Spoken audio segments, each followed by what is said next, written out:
Did you ever see him in person? Yeah, look, it was a dude named Christian Audigier. This is a And big he thing. was a boss. Yeah. He would spend like $300,000-$400,000 to have you come perform like 3 songs. It'd be me, Michael Jackson, whoever else. And Michael Jackson's trailer was right next to mine. And we was blowing like a broke stove. And Mike opened the curtain and looked over and said, "Hi, Snoop." I said, "You want to hear something, Mike?" "No, thank you."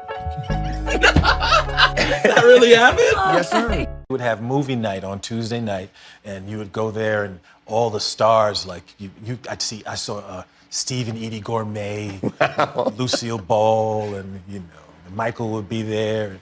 He was behind the door at first because there was too many people. There's too many people in the room. He was hiding behind the door. I said, "Eddie, come." And I went behind the door, and then we would stand behind the door, and I was like, "What the hell?" I said, "So many people in there." We be in the car, Michael liked the beat, so he play it back and forth. He be in the car jamming, 50 Cent in the club, he be like, boom, boom. But the only problem when Michael started singing the words, that's when I had a problem. Michael be like, "You see me in the club with a bottle full of bub." Like, Michael, no. No, don't say that. He's, "I like it, Chris. I love 50 Cent, Chris." He loved Rick Ross. He liked that noise Rick Ross said. He liked that noise. He be saying it, and he wouldn't even admit he was saying it, because I heard him say it one time, and I was like, "Michael, you hear that?" He was like, I know, I didn't hear that. I don't know who that was, Chris. I said, "I thought it was you." I called him one time. He's like, "Huh?" I said, "Michael, I saw you. I knew it was you, man." He said, "I'm sorry. I love Maybach music, Chris. I'm sorry." To make a long story short, Prince steps off the stage and plays the bass in Michael Jackson's face. Rips the freaking bass in 10 different pieces. Michael Jackson leaves and goes home and says, "Meet me in the house for breakfast." So I go to his house for breakfast, knock on the door. First words he says, "Why was Prince playing the bass in my face?" But Michael Jackson used to have that ability too, where he'd push you, and you'd be working, and he'd come in and go, "No, I love that. I love what you're doing. It's great. It's wonderful. Now I need you to dig really deep and go somewhere you've never gone before." And I'm like thinking, where do we need to go? "Yeah, you're right. I ain't gone in deep enough. Let me start digging." And you do it, then you hand it to him. He says, "That's great. Now I need you to dig a little deeper." We turned into Michael Jackson. Turned to Michael Jackson all of a sudden. Yeah. I don't know. He was not on that song at all. No, that was not. If you want it, then you got it. First you want it, then you got it. Gotta got to make your mind up. First gotta make your mind up. You want it, you want it, you want it, you want it. First, I'd like to thank. Could you lift that up, please? I can't wait. Eddie, I need your help. It ain't working. Okay. Go like bend down. First, I'd like to thank. He said, "Eddie, pull it up like I was working for him." Or something. And I started to do it too. I was like, "Yes, Michael. Wait, what am I doing?" And Michael was so famous, he had to disguise himself. And we would come downstairs, I'd be like, "Where's Michael?" Michael would be covered up like, "I'm over here, Chris, I'm here." I said, "Michael, that's you?" "Yeah, Chris." So we go in the movies, and I'm thinking, I'm trying to be secret too. I'm hiding myself. Then Michael laughing louder than anybody. Everybody know Michael's laughing. Right. He's like, hee, hee, hee. I was like, "Michael, shut up." Did you get the dot? SOS. The song never came out. Now I got it. Gonna give it to you for your birthday. It's a Starbucks gift card. It's a Starbucks gift card.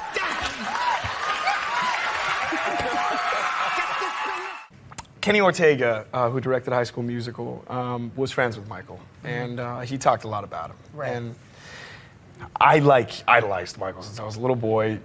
Kenny knew that. One time I was at dinner in France with the cast of High School Musical, and Kenny got a phone call from the other end of the table, and he answers it, and then he looks at me from across the table, and I just know something's up. I don't know what's up, but he goes, "I got somebody who wants to talk to you." And he goes and like, "Come here, Zach." And he pulls me over and puts me on the phone. And I was like, "Hello?" And I heard, "Hi, who's this?" And I was like, this is Zac Efron. I'm a massive fan, and I'm an actor, and like my hero, and I didn't know what to say. I was just at a loss for words and rambling on. And then he said, "That's really nice. Can you hand the phone back to Kenny?" He moved to Middle East. You know, that's fucked up. I like Michael, you know.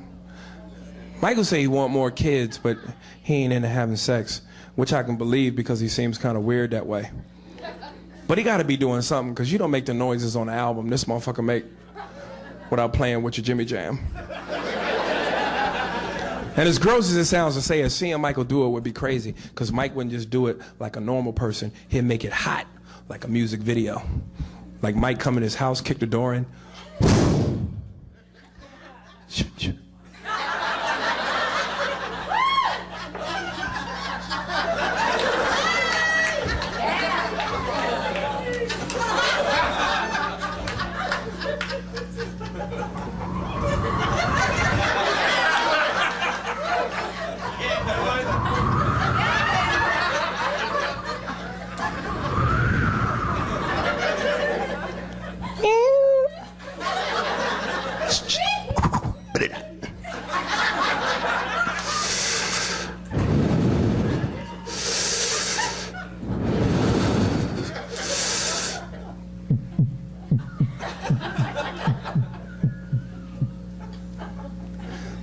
First of all, I'd like to say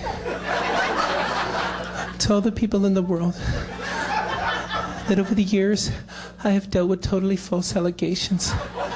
And I'd like to take this opportunity to sing a song to all the children in the world. Mike starts singing. Hold me like a river Jordan, and I will say to thee that you are my friend. Carry me like you were my brother. Love me like a mother. The way I'm getting there. Shh. Shh. Everyone taking control of me.